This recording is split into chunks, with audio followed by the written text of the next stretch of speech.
Hey there, and welcome to the review of the Stargate franchise. In these podcast episodes, we'll be reviewing from the perspective of me, Layla, an avid fan of all things entertainment, and shall we say diverse perspective, for I identify as a cisgender queer woman with a physical disability who is also a licensed cognitive behavioral addiction and developmental psychologist who herself has complex PTSD, and also I'm an astrologer novice to boot, for I do believe it is all connected. To then also be born into a dysfunctional family unit, you can imagine it's been a life filled with some quite transformative experiences. What better way to utilize this unique combination of strengths to share them with the world? And that is the goal of this whole enterprise, sharing and caring. Currently, the episodes are still just reviewed by me, myself, and I, for one, am madly interested in what all y'all think about the following. So, as I believe the arts are humanity's greatest gift, for it allows us to experience and tap into the realm of infinite possibilities, let's get started. For today's episode, we'll be reviewing episode Fire and Water. The original air date was October 17th, 1997. The story was written by Brad Wright and Catherine Powers. The teleplay was written by Catherine Powers, and it was directed by Alan Eastman. And this apparently is the only episode that he ever directed, Stargate SG-1, which is a shame because he had some primo shots in this episode. Also, a little fun fact, this episode was originally named Funeral for a Friend, but I'm guessing that was a little too much on the nose. As I already previously disclosed in our Bloodlines episode, in this episode, we find out that Daniel died? Or did he? Either way, there will be a funeral for that friend. So, like I said, I think that's why they chose a different name, because this was just too obvious.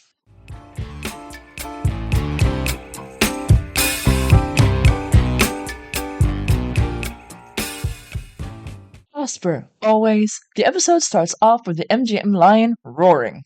This time the episode starts off with Sergeant Harriman that isn't going to be called Sergeant or Harriman or anything, I think, for many seasons to come, but in the end they call him Sergeant Harriman, so I'm going to call him Sergeant Harriman. And General Hammond, discussing something or other about a mission of something or other, when there is an unscheduled off-world activation. And is this the only time that Sergeant Harriman says through the microphone, report to the Stargate room? Somehow that just doesn't ring the same as gate room or embarkation room, so I'm glad that they discontinued that one. Also, what if someone, somewhere in that entire Cheyenne Mountain complex, is on the phone with someone who doesn't have clearance, and they overhear this Stargate room and then ask what be a Stargate? And this is totally an irrelevant tangent. Anywho, the whole sequence of events it's the first season. It doesn't make sense. Anywho, they get the iris code. It's SG-1. They weren't due for a long time, so they immediately know that something must be up, that they dialed home ahead of schedule. And next we see a soaked O'Neill, Carter, and Tilk returning from their mission. And one glaringly obvious missing person here is Dr. Daniel Jackson. They are wearing their desert cameo, but they are soaked, so either they were not dressed for the party or something happened. Dr. Fraser soon determines that they're all in shock and wants to take them to the infirmary, after which every single person, Teal'c, Carter, O'Neill, disclose that Daniel isn't with them because he's dead. After which we get the introduction song, which kind of gives the viewer a minute or two to let that news sink in, because I know I said his presence was apparently not as necessary as it has been declared for the military to get the gate to work, because apparently 50 years before, Ernest Littlefield also learned all that information about the gate and the point of origin and all that jazz, and it got it to work. But come on, people, we love Daniel. We want to keep him. And luckily, no spoiler, he's not dead. He's pulling a regular, well, technically, I wanted to say he's pulling a regular Winchester, and if you know, you know. But then again, this was pre-supernatural. So maybe the Winchester stole it from Daniel? Who knows? And these first few times, because, again, spoiler, this won't be the last. And this is officially the second time that Daniel is presumed dead, when he's not actually dead. But he runs quite a tally throughout the show. Not a Winchester tally, especially not a Dean Winchester tally, but it's up there.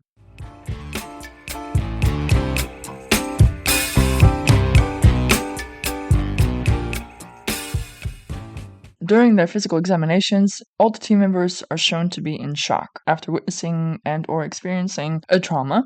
They all seem to have a very clear, distinct memory of seeing/hearing Daniel call out to them, and yeah, I can imagine that that's traumatizing to see your friend die horribly, unable to get to them, and in the meantime hearing them call out for help. So yeah, traumatizing be understatement here.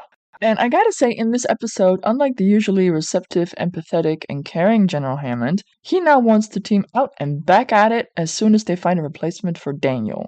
Dude, really? Give them a second to process, would you? To grieve? And we see Dr. Fraser having to really work hard to convince the general to let them stand down, and Hammond finally lets up and allows for 7 days. Lordy. Not a word is spoken on counseling or anything to help them deal with this traumatic loss. It is just debrief and physical examination.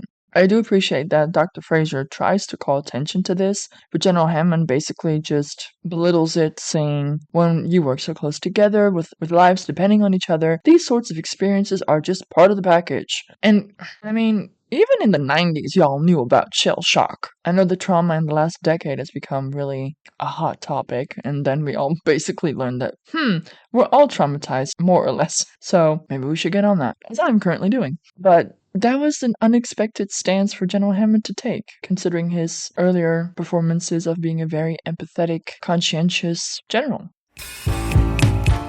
This all really clearly shows that at that time, in the late 90s, little to no consideration was given to trauma and traumatic experiences, counseling, therapy, treatment. You were just supposed to suck it up and keep going because it was part of the job. And if you couldn't, you would appear weak and were deemed qualified enough for the job, or not qualified anymore for the job. And as a therapist myself with complex PTSD, I can tell you we're all humans and we all got our shit to work through, because the worst thing that's happened to you is still the worst thing that's happened to you. Maybe it pales, you should never compare, but it pales in comparison to what other people might have experienced, but that does not take away that the worst thing that's happened to you is still the worst thing that has happened to you. And if that does not get addressed in time, it shows up in your life in more and more different dysfunctional ways. I mean, I myself started to notice in trying to show someone else how they could heal from their hurts, I started to become triggered by the things that clients told me, as it kept awakening my own unresolved, unhealed trauma.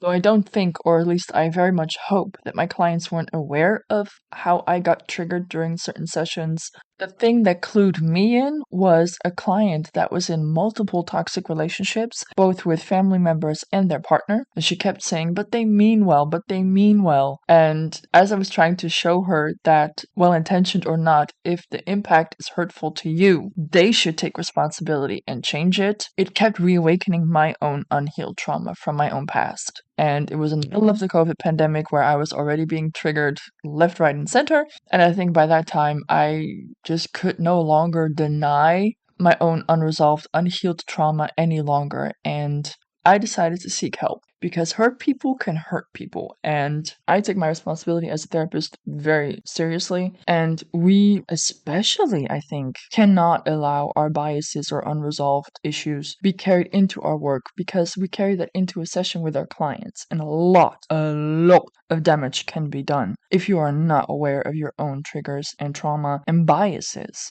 And we don't have to take a Hippocratic oath as physicians have to do.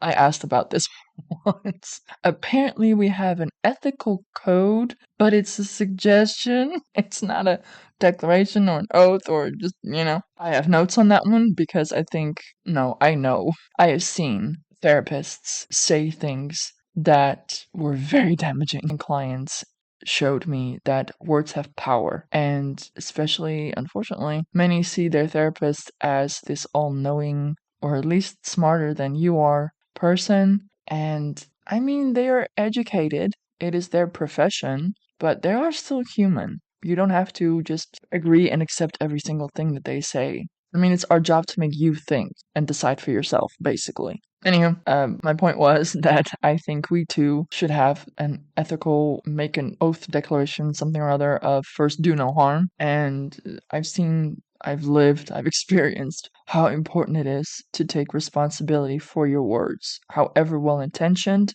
If it just does not line up with how the impact is on the other person, it is on the person who said it to take responsibility for their words and actions and apologize, instead of becoming defensive and putting the blame squarely on the recipient. Because you cannot tell someone else that what they are feeling is wrong. And that happens so often, or at least in my experience, that has happened a lot.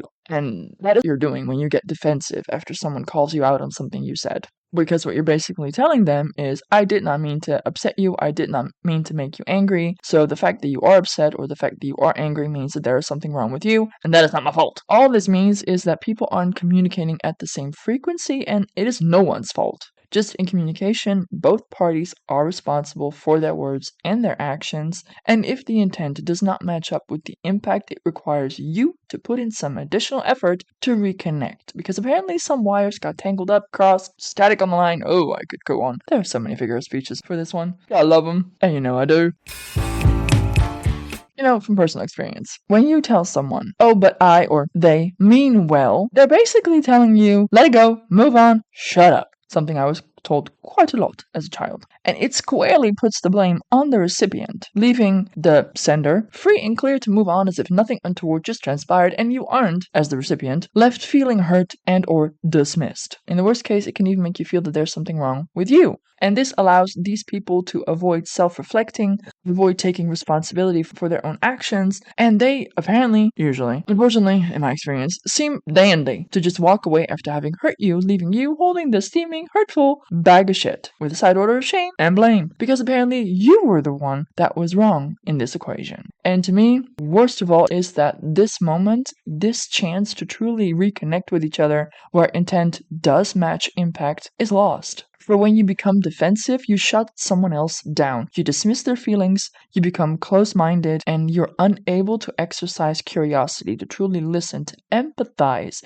to try and understand where the other person is coming from. And it causes the lines of communications to get cut, which in my eyes makes everyone lose. Though, admittedly, some more than others. And from personal and professional experience, like I said, if you are more often than not the person left holding that bag of shit, that steady stream of shit getting dumped on us affects our self-image, affects our self-worth, and it clears the way for more and more people to abuse us in similar and in creative ways, chipping away at our self-esteem, at our self-worth, until there's not much left. And then people go about and say, well, if they were abusive, why didn't you leave? Because by then, you believe that you deserve it. You can't survive without them. That no one else will want you, for you are clearly an unlovable, unredeemable sack of shit. Or at least that was my experience. Anyone else similar, different? Either way, what you should also hopefully take away from this is that you can heal from that at whatever age. I mean, I'm now 37 and I've lived a lifetime of that kind of messaging, and it has done a real number on me, I can tell you. But also, like, as a therapist myself, knowing how it works, what works, now being the client, it's not easy. In fact, it's now been 2 weeks since I started my intense therapy to start healing from that, becoming more and more aware of how much my traumas, my dysfunctional patterns that resulted from that have limited me as a person, as a woman, as a friend. I also know that once you become aware of it and people help you work through it, you can finally break those chains and be free. Free from the trauma, free from the pain, learn to truly, fully accept and love yourself, and then you can finally start living. For I realized I pretty much the vast majority of my life I spent in survival mode, and you miss out on life when you're in survival mode. You don't enjoy life, and that is such a waste, because especially now with the whole astrology of it all, we all come here with our own personal gifts and purpose and lessons. Yes, throughout the years, hearing other people's stories and the impact that that had on me, I am also now here sharing my story and my story from the different perspectives that I've gained in my life, hopefully in any way, shape, or form, being able to help someone else reawaken a fire in them that they maybe thought was long gone. These past few years, I've finally started to realize that I am so much more powerful and strong and worthy than my family has ever made me feel. So it's never too late to change. It's never too late to choose you and to start healing from it. And, it's been only 2 weeks, but already we have learned a lot about each other's lives, shared a lot about it, and I can tell you, so many people have experienced so much trauma and hurt that for so long was deemed part of the job or normalized to the point, well, it is what it is, just shut up and move on, that sooner or later, and especially now when we're becoming more and more aware of it, on the impact, on the long-term impacts, not only on ourselves, but on every single relationship that we have, be it with family, friends, our own children, trauma gets passed on so fucking easily. And it doesn't have to. You can make the choice to have the hurt, unresolved trauma, the unhealed trauma, the dysfunctional patterns stop with you. I mean, everything that Israel is now doing is a sign of people who were greatly hurt in the past, yes, but clearly you learned nothing from it. Because if you don't learn from your own hurts or the intergenerational trauma that was passed down to you, you become the thing that hurt you. And that is what they're doing now to the Palestinians. It's a fucking genocide. And the fact that the vast majority of the world is just letting this happen, and that so many of our leadership, because a lot of the population is very much against this, but that our leaderships, for some odd fucking reason, make it make sense, is supporting Israel through this. I already told you about, Pluto in Aquarius and all the conjunctions that are happening now, and Uranus being the ruler of Aquarius, including Saturn, but in the new modern astrology, Uranus, and that Uranus is the rebel, the revolutionary planet, and Pluto is the unearthing of secrets and transforming, destructing. It's a destructing force, but with the intent to unearth the hidden to create bigger and better. But all these energies now are in the air, and you can tell it by happenings such as that. For me personally, it was that I could no longer deny my own hurts because it had already affected many areas of my life that I was able to ignore as I did to become a therapist and to start working as a therapist. But as I was other people heal, I had to acknowledge that I myself had still a lot of unhealed hurts that were limiting me in living in any way, shape, or form a life worthy living. I was surviving. And for who? I always thought that when I help others, I am worthy. But no, I need to flip that script. I am worthy. And with what I have to offer, I can help others. Helping others does not make you worthy. All of those things, just people are gonna be exposed, and the people are rising up and saying enough is enough. We had the Me Too movement that started a whole chain of events that is still going on and hopefully growing strong, because there's still a lot in that area that still needs to change. But now is the time for all of us to shine a light in every dark corner that we've ever had, and to grab it by the balls and squeeze, and then, give it a kiss and make it better. That is a very bad analogy. I'm so very sorry. I don't know where that came from.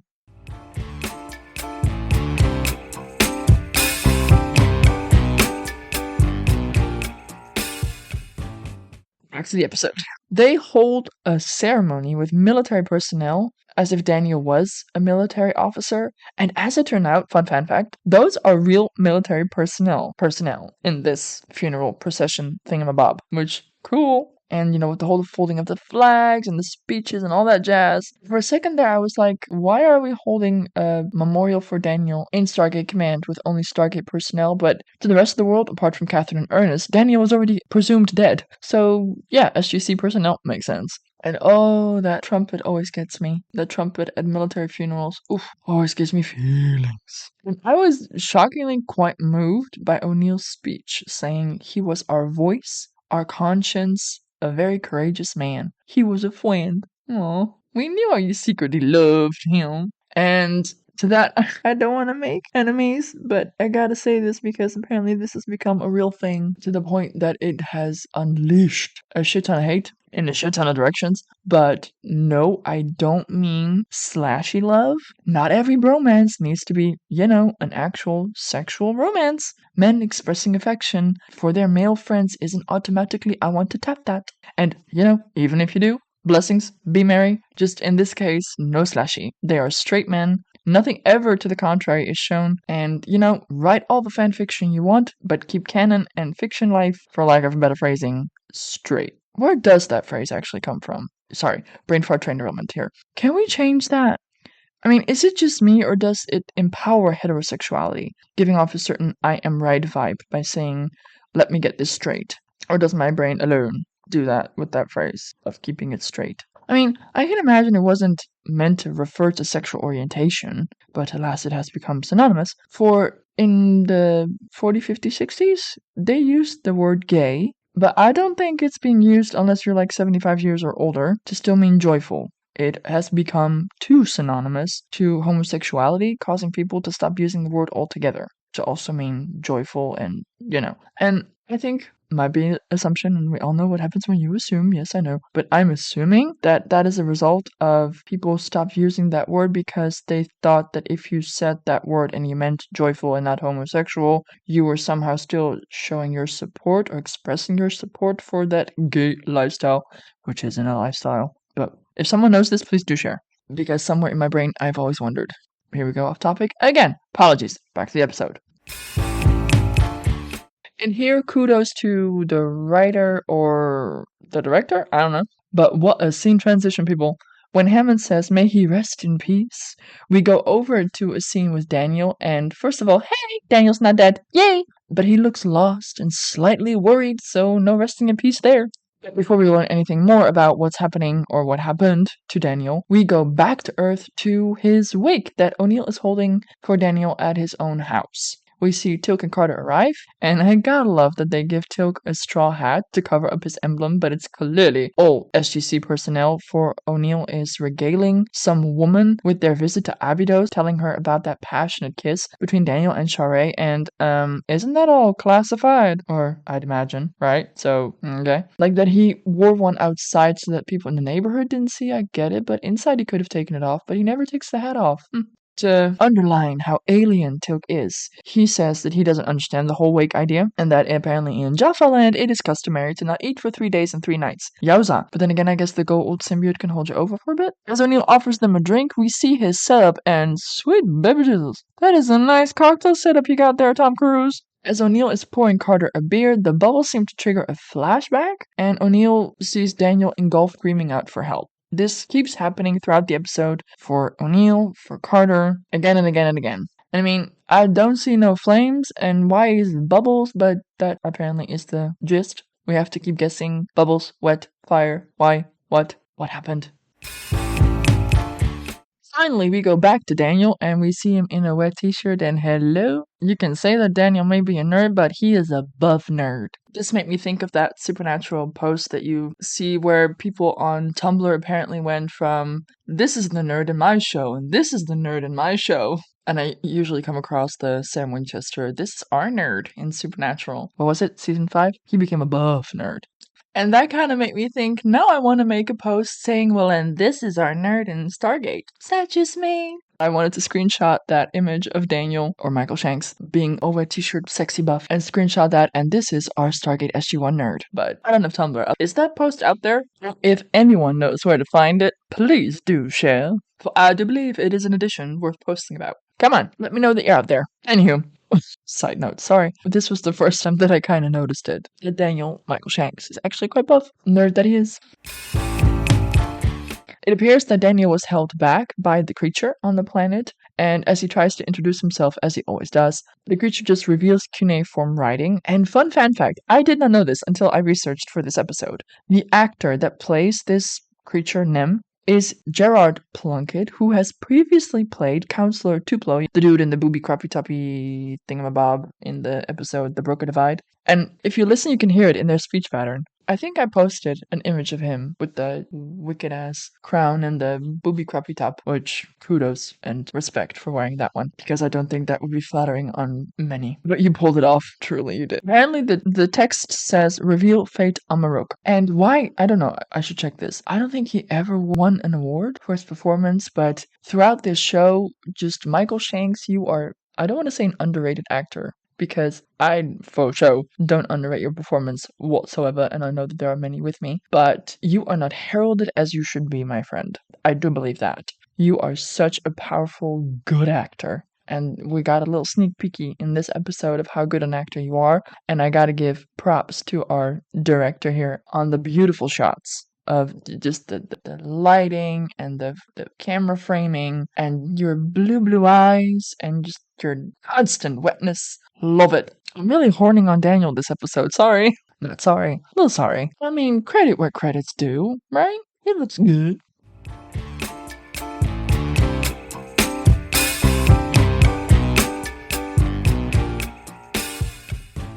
After his presumed flashback, we see O'Neill outside of his house, the hockey stick. and ends up smashing a car window, which turns out to be Hammond's car window. Oops-a-daisy.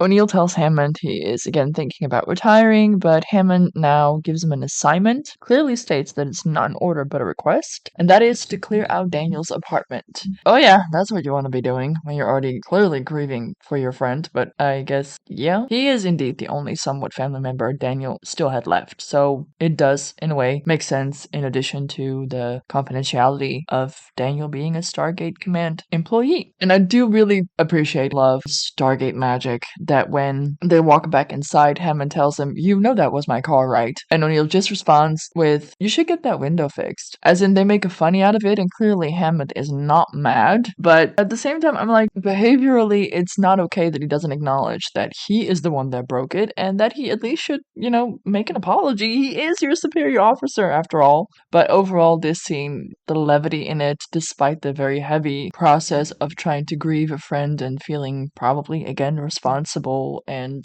some would say it's a lot more intense than what we saw him portray after losing his son. But then again, we don't know how long his son had been dead when the movie was made. And we also see a very seasoned soldier, Tilk, being truly affected by this happening, and Carter. And you could say that that is really, truly a conditioned response due to their implanted memory. So for me, that would actually kind of sort of be a valid reason for their grief to be so visceral. As the team is now packing up Daniel's home, and I love the artifacts in his house, or merchandise, or whatever you want to call it, and that they're starting to read his diary. I mean, that's gonna be wicked awkward when it turns out that he's not dead. But still, when someone dies, really? I mean, maybe after a few years, but after someone has just died and someone's diary, I don't know. But I do love, though kind of wonder why they so adamantly emphasize how Daniel felt about O'Neill. And this is after O'Neill gave that very moving speech during Daniel's memorial service. So the bromance is emphasized in this episode.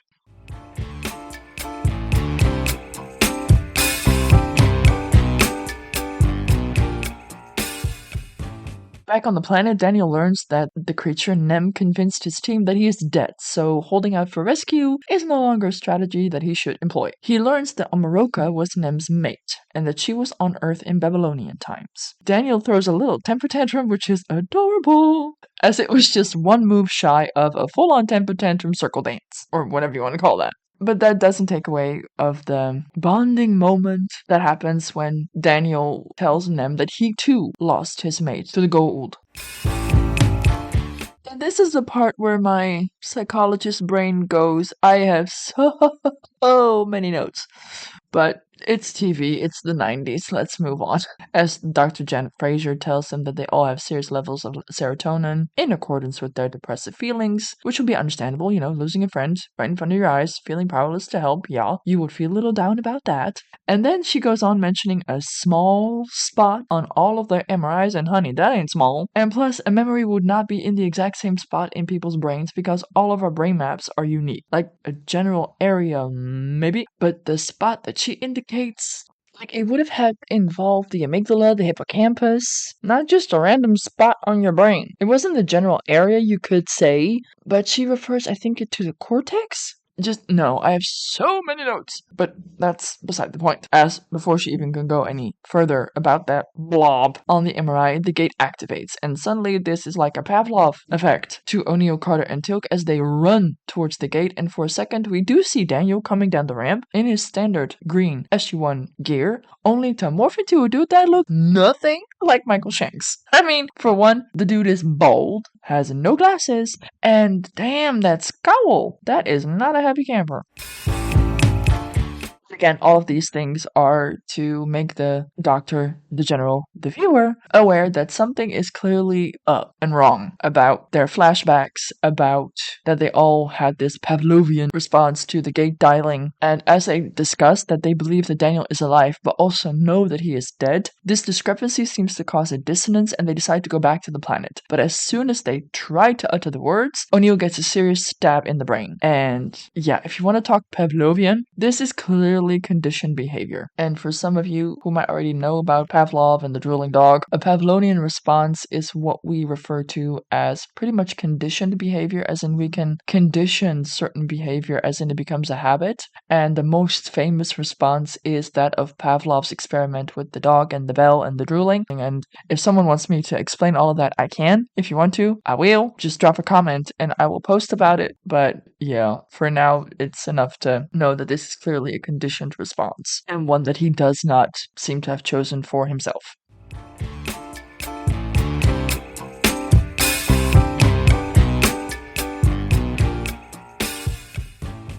Next, we get a little history lesson as Daniel learns that Amaroka tried to save the humans from the Goa'uld and shares that she may have helped by planting the seed that led to the uprising in the 2000-something BC. And for the fans that know where this show is going, are you feeling it too? Because knowing where this show is going, oh, Daniel, if only you knew. Which we will do in time. For the ones who are watching the show for the first time and are listening to my podcast episodes concurrently, have no idea what I'm talking about. For that, stay tuned. We will get there eventually. But yeah, once you've seen that episode, I will probably refer back to this one again and tell you, like, you should watch that episode back and then see why that lands a certain way. Just, FYI. It seems that Nem believed humans were conquered by the Goa'ulds because, as per usual, Teal'c. People often draw the wrong conclusions with Teal'c's presence on the team, and Daniel tries to continue to convince Nem to come back with him to Earth. But nope, he still continues to claim that Daniel has the knowledge right there in his brain. And we're not emphasizing enough, in my opinion, that this creature apparently is over 4,000 years old. Like, genuinely. Somewhere later in the episode, it does come up a little, but that dude is over 4,000 years old. Maybe even 5,000, who knows? But old. Daniel made a whole thingy about it with the Nox, and that was only, 305 or something? And then with Braytech, 120, we made a big-ass deal about that, but apparently when you're a few millennia old, the effect of that wavers a bit, although he is being held hostage, so, freak out about that later, which, knowing Daniel, he probably will. But I noticed that it wasn't being made a thing, or in my opinion, not enough of a thing.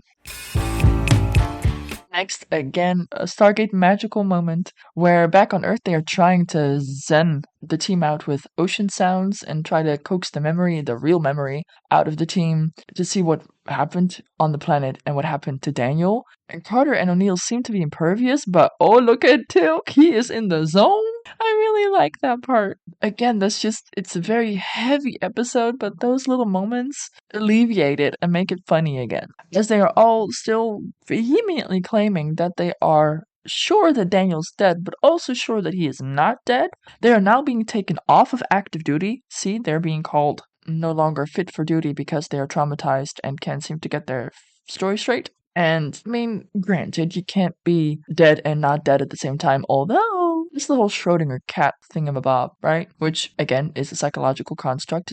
It's a thought experiment. For the ones who are interested in that, I will post that link to that beautifully, lovely, drawn explanation of the Schrodinger cat thought experiment on YouTube. I will add that link into my link tree.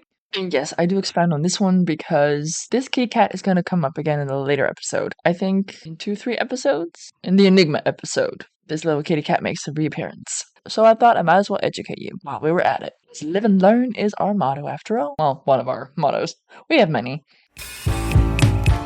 Maybe another one that is quite similarly making the same inference, and that we in the psychological realm heard a lot again, I think it was by John Locke, about a tree falling in the woods doesn't make a sound, which I then think is kind of dumbed down even further, or that's just related to does a bear shit in the woods. Pretty much dumbing it down to it becomes a rhetorical question, pretty much, or am I not missing the point? To me, it feels that way anyway. But does a tree falling in the woods make a sound? Again, infers how you rationalize your answer to that. It says a lot about how you think about things. Me personally, I would say yes, it makes a sound. But some people would argue if there's no one there to perceive or hear it, does it then still make a sound? And that's where we can go off on a tangent for decades to come, which is apparently how long they have been arguing this quantum mechanical thingamabob. So, if you have thoughts on this, please do share. All thoughts are welcome.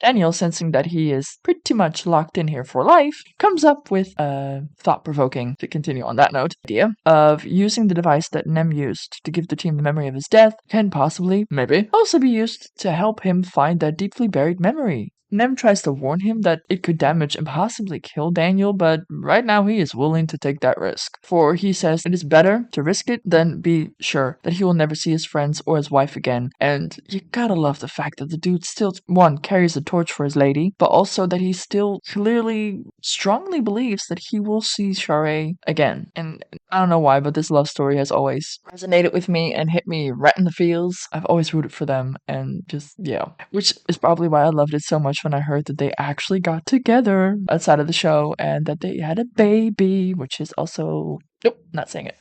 I always love it when TV shows bring people together and they make babies. I mean, today, I already knew, but today it got confirmed that the baby of two of the supernatural actors who met on the show and then had a baby was born. And that is like the third couple that met on the show and had babies. That show has seriously spawned some children. Another reason why you just gotta love that show. And yes, why I also love this show for that. Not particularly just for that, but those are this kind of little magical. I think that's it. I think I love that because it means that this show on so many different levels was so meaningful for so many different people in so many different ways.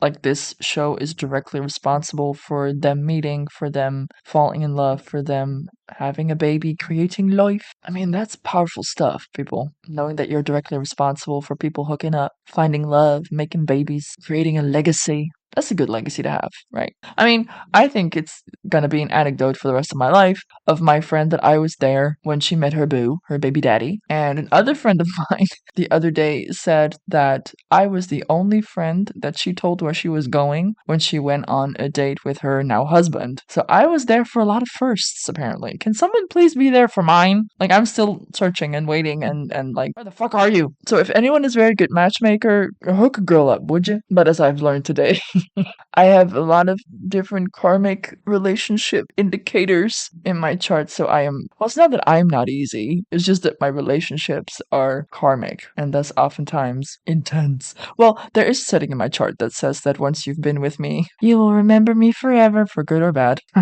So that's also a sort of karma, you could say. Being with me is transformative, let's go with that. And considering my history, yeah.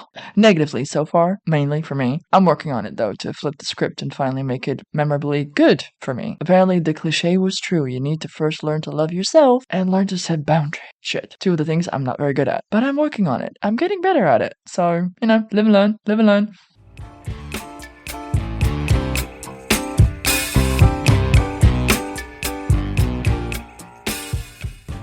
Back on Earth, the team is now going to start hypnosis, which gets seriously mocked. O'Neill and Teal'c says that it won't work on him. How would you know? You're very good at meditating, and apparently the ocean music worked wonders. But okay, fine. Again, now we see the conditioned response coming from Carter and Teal'c of no, we should not go back to the planet. And Carter eventually volunteers to undergo hypnosis to get to the truth of what happened to Daniel and to get beyond that conditioned response because she's not a scared little sissy like O'Neill. And lo and behold, it works. And we start to see what happened leading up to Daniel's capture and their implanted memory, thinking that he died. We see that Nem greeted them, as far as you can call it greeting, at the shore of Jericho Beach, as it turns out, is where they filmed this scene. Lovely. He walked up to Teal'c, sensed his goa'uld, and starts to write in the sand. Daniel recognizes it for cuneiform, is how he learned that Daniel even spoke that language and held the knowledge that he sought, and that he could possibly answer the question of what fate on Meroka. He then blasted them, took them, implanted the memory in his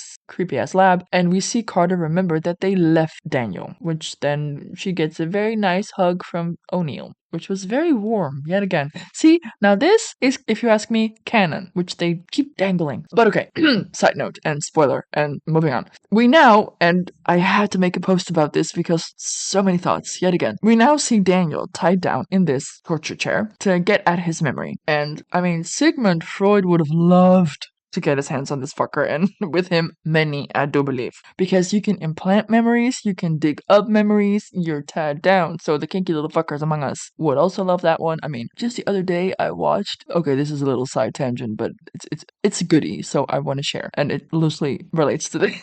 It's too good not to share. It had me laughing for 2 days. It still makes me laugh.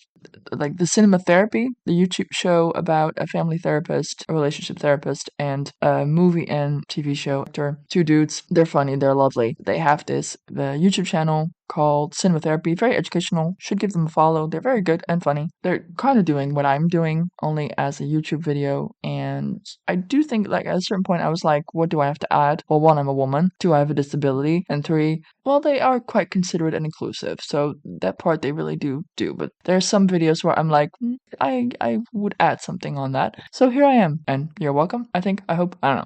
I mean, at the very least, my episodes are allowed to be explicit. Theirs aren't, as they so delightfully shared after they reviewed all 4 of the Twilight movies. Yeah, it's funny. You should watch it. And they said that they would love, sort of, to also review the spin-off, as you could call it, the 50 Shades of Grey franchise. And they said that they couldn't because it's explicit. And I was like, okay, you did this one. Maybe I should do that one. But I really hate those movies. But maybe one day. Because there's a lot to be said about those movies, like honestly, just boy.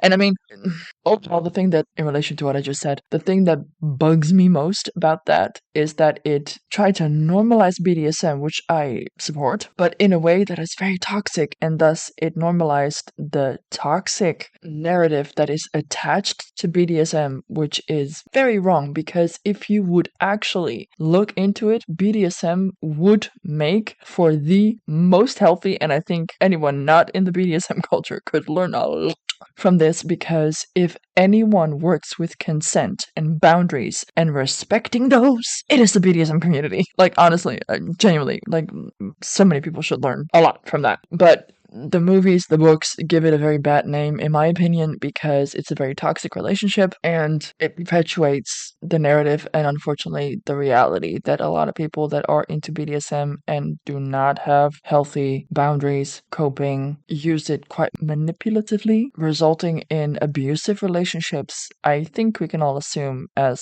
she made a song about S&M, the relationship that Rihanna had with Chris Brown. I think that in that, they were both a little bit into at least the SM, maybe not the BDSM, but the SM part of it. And because he did not have proper, healed, healthy coping strategies, he did not know how to turn that off outside of the bedroom, and thus became an abusive partner. At least that's what I'm assuming. And yes, again, I know what happened in this situation, I'm sad to say. And unfortunately, I think that is why BDSM has gotten a bad rep. But how you talk about things, how you literally can really express anything and everything in and around and outside of the bedroom, and knowing, trusting that even if you are in a very vulnerable, submissive position, when you say your safe word, that person will immediately stop, thus making it safe to do. So, I can't repeat that enough, and maybe a little, the lady doth protest too much. But, I mean, what I just said before with my whole karmic relationship, toxic,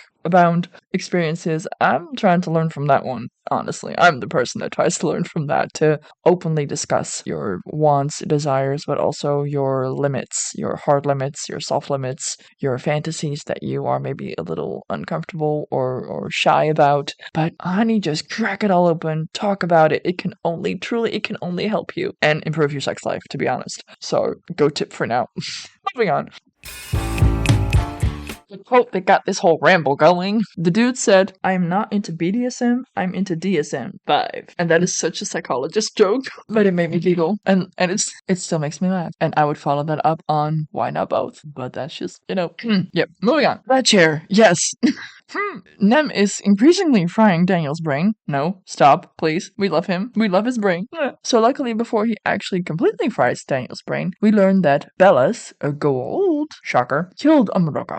And I mean, it's been 4,000 years. Either that or the girl sure knows how to hide. But then again, we also got Nessie floating around somewhere, somehow, still, sorta, right? I mean, I think as humans, we're bound to be cocky and arrogant and think that we know a lot. And I think, no, we don't. So I think it's possible, but also, like, seriously, you don't think they could have found it by now in a freaking lake? But at the same time, never say never. But that's just me. Oh, you can tell I don't really love this episode. I don't hate it, but the more I ramble, the more you know that I don't really particularly like this episode. Other than, the beautiful shots and with t-shirt sexy Daniel and, the fabulous acting and the little funny bits in there. But yeah, this was not not nearly one of my faves. Anyway, they return to the planet, very mean-faced because Tilk does not like to be messed with. Clearly. They meet Nem again. Daniel's swimming out after him, yelling, "Don't shoot." Which I was kind of surprised they didn't, but okay. Granted, they still needed to ask him, what did you do with Daniel? But still, they could have sedated him or shot him in the knee or whatever. I don't know. I'm very violent today as well. Apparently. Oops, daisy. Might be the BDSM chair. Moving on. Daniel then says he gave him his answer and he is now indeed allowed to go home. They offer him their friendship, but he declines for now and I guess to say forever because we will never ever meet him again. Correct me if I'm wrong, but no. I don't think so. As he says goodbye, he wishes that Daniel too learns what fate charade, and that moment again gave my heart a little twinge. And yeah, don't we all want to know what fate charade? Spoiler, we will learn her fate. Anywho, long story, they talk. O'Neill makes a funny about Daniel should tell them their story over sushi, and those are those little Colonel O'Neill gems that I adore and love and appreciate and respect. And you kind of taste that he's annoyed, but he's choosing to let it go and turning it into a funny. And I like the part that when Daniel says that he wants to go home, they kind of have to tell him, oh yeah, BT dubs, we cleaned out your apartment, it's gone. And, silver lining, we had a lovely memorial service honoring you. And, O'Neill said very nice things about you. And I like the fact that they repeatedly have Daniel like, O'Neill said, he said nice things about me. That was funny. Yeah, he loves you, honey. Don't fret. That was an adorable, nice, fluffy way to end the episode. And end it did. Lordy.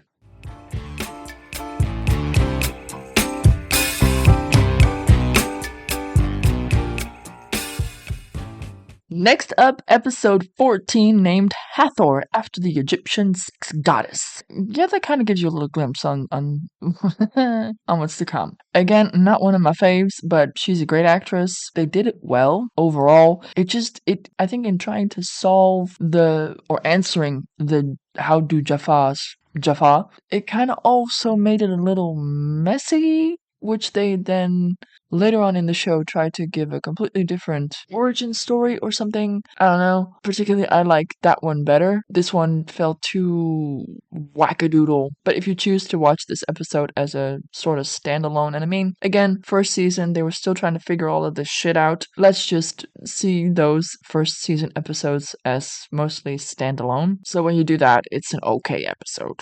There's a lot of people in it. There's a lot of great acting in it. We learn a little bit more about the history of the Goa'uld, the Jaffa. And like I said, it's about an Egyptian sex goddess. So you know it's going to be good. And don't get your knickers in a twist or drop your knickers to the floor. It's still PG-13, but still, it has merit on that level, I gotta say. So please do tune in and see you on the next one.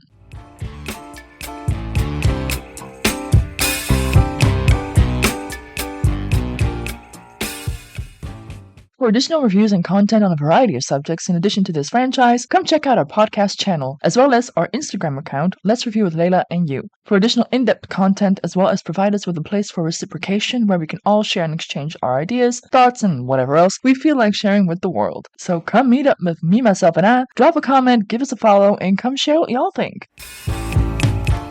And to truly make this the all-inclusive podcast we set it out to be, come visit us in the RSS community where all our episodes come with a transcript. I do hope to see you there!